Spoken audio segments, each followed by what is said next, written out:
Hello and welcome to another video. So today we're going to be taking a look at the unlimited draw out deck. This is of course Spartacus sword, with the main win condition being the victory card. Of course that's really the only decent win condition in this entire deck, but it's mainly good because it's very hard for your opponent just to straight out counter this deck. Aggro decks do a fairly decent job against this, but as far as just straight counters, not that many good options. The only real matchup to watch out for is of course Mysteria. That can be a real tricky one, and the big Daria swing can be pretty hard to deal with if you're not set up in time. Other than those two decks, really that's not too bad to beat anything. You've got a fairly decent odd of just drawing out whatever you need, as you do have a lot of draw power. The only real risk is drawing too many Altered Fates. You don't want to draw too many, which is why 3 Mystic Rings really does help. You want to be able to cycle those back into the deck where need be, and getting Spartacus is very easy, as Mage Leader is the only thing, of course, that can pull Spartacus from your deck easily and effectively, because it is the only commander that we're running. Arms Dealer is another great card, discarding a card, picking a random spell or amulet, so combo that with Trials of Light, or also combo, of course, Grand Auction with Trials of Light to get double value, as it gives you Aged Weaponry, which sets you up for the Altered Fate, and Trials of Light, of course, gives you a card. And this actually draws a card as well, so you can actually get more value from the 3-cost combo of a Grand Auction Trials of Light than you actually do from an Arms Dealer, but the Arms Dealer is still really nice. So we're going to get right into this and check it out. So I don't have a super large sample size for this deck. I'd only played about 4 games with it, of which I actually managed to win 3 in a row, which is great. I only lost my first game against Mysteria, which kind of sucked in Unlimited, as Mysteria does just have a lot more board flood potential, which is really quite a pain to deal with. Fortunately though, we did beat the second Mysteria we come up against, which is this match. So this is a Mysteria rune matchup versus this sword deck. And we ended up with a massive Grand Auction hand, which honestly wasn't too bad. Like I said, Grand Auction does give some decent value, being able to draw and stack your hand ready for just a complete flood of cards. The only other risk, of course, is burning cards. You do have to be a little careful, but sometimes it's pretty unavoidable, so you just got to hope your luck is fairly decent. So with this setup, we're actually pretty happy. We've got a lot of low-cost cards that we can take full advantage of, but we are going to have to risk taking some damage. So I start with the Grand Auction on the sorcery, Aged Weaponry, and then I just drop an Aged Weaponry, because I want to target for these Mentor's Teachings, and I want a way to start fighting back against this board a little bit, as Mysteria's Flood is just way too dangerous. But this isn't too bad at all. Pure-Hearted Singer is a good way to get started. And with another Grand Auction, we are going to be able to max our hand out. Probably not the best thing to do, but we did end up getting Altered Fate, so I actually don't mind that too much. We already have Spartacus, so we could use that pretty easily. And we're going to just wipe out a couple of cards without too much worry. The only real risk now is that we overdraw Altered Fates, but we've got that many draw cards that I'm not too concerned. If I have to draw a heap before Altered Fate, I am quite happy to do that if I can't do a triple Altered Fate play. It's just that triple Altered Fate is probably the easiest way to win the game. So our next turn is a little awkward. We've got a pretty decent way of dealing with this board to actually completely wipe it, thanks to this Sword Angel and the Maisie play. One of my favourite plays with this deck to make, as it does allow you to easily wipe out 3 cards from an empty board, with pretty minor cost, honestly. I ended up wasting the draw just so I could draw more cards out, as I want to keep my hand kind of as stacked as I can. Even though we are going for Spartacus, which will draw us 2 cards, I still want to try and keep my hand very close to maxed out. That way Altered Fate can have an absolute field day with our hand. And there is the Spartacus, of course. I went for my animated one.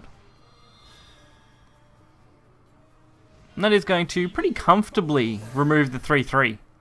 So we can just limit any kind of damage turn they might do.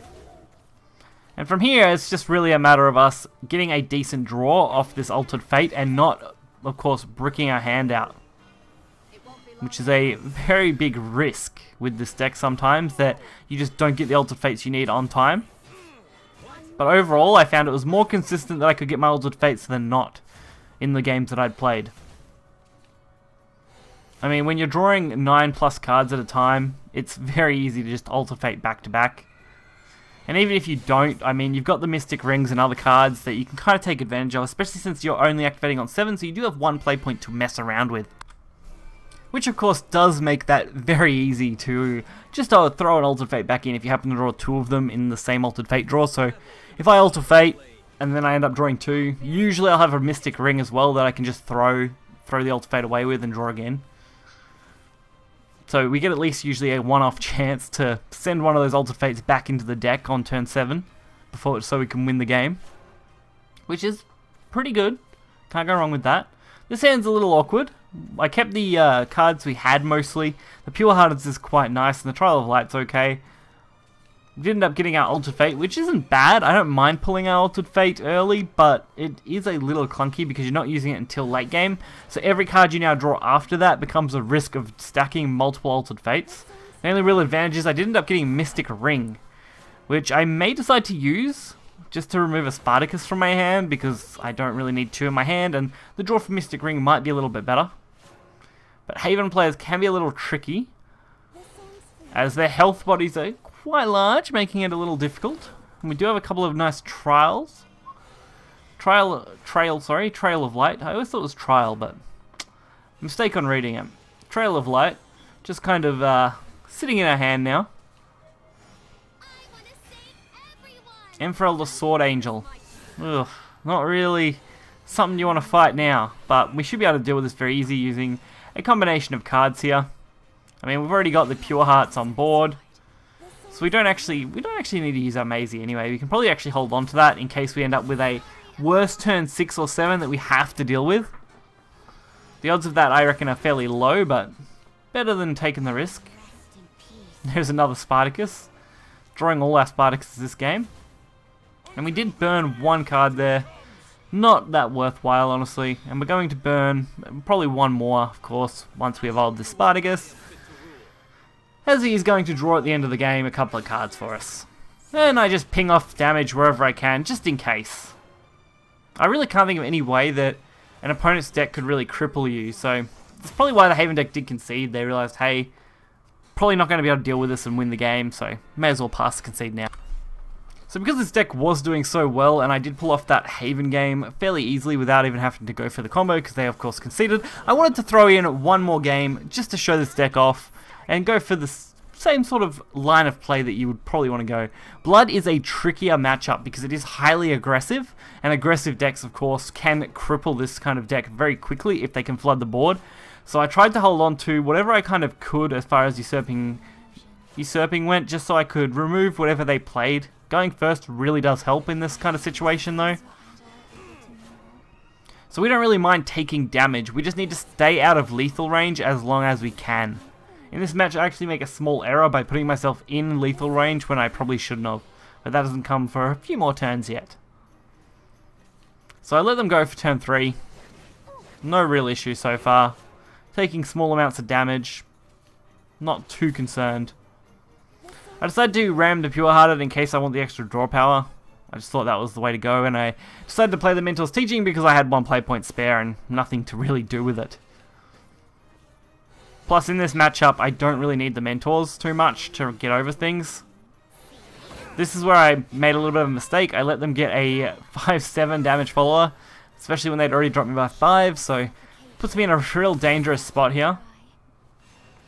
And following on from that turn, of course, I put myself in a worse spot by deciding that, hey, I can trade this off and then go face, which, of course, made things much worse because I put them into lethal range. All they'd have to do is have any kind of storm follower at this point. Preferably Dark General would do it, but they had a couple of options that could potentially kill me if they were just running a straight up aggro blood.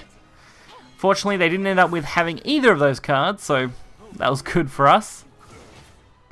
And now they're going to be able to heal out of range, which is good. And I get basically a free turn to play Spartacus with its Evo.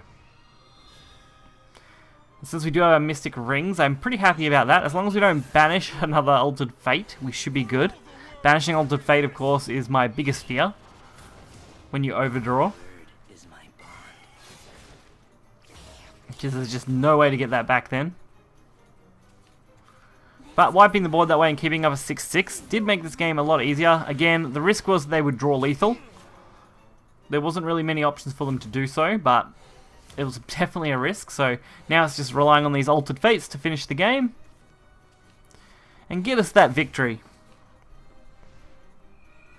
Gotta love that effect though. Definitely worth it every time you can pull it off, but it definitely puts you in a position where games get really close really fast. So this deck is definitely a high risk, high reward deck. You obviously risk a lot every single turn, especially once you get to turn 6 and 7, where you just need to be obviously trying to win the game. Turn 5 and 6 can be actually probably more awkward than probably 7. 7 by that point you pretty much won. It's usually the turn 5 where you don't want to be taking too much damage, and the turn 6 where you've got to play Spartacus and all you can really do is evolve Spartacus at the most, and that's where you're in a lot of danger. But overall, I had a lot of fun with this deck. It's reasonably cheap as far as things go. I mean, 3 Spartacus is a reasonably cheap sword deck these days, and a nice little handful of golds, but nothing that's super expensive, and the one Seraphic Blade can be quite helpful as you saw in that blood match. So hopefully you guys did enjoy this video. If you did, hit the like button and subscribe for more content. You will find this deck list in the description below. Until next time, see ya.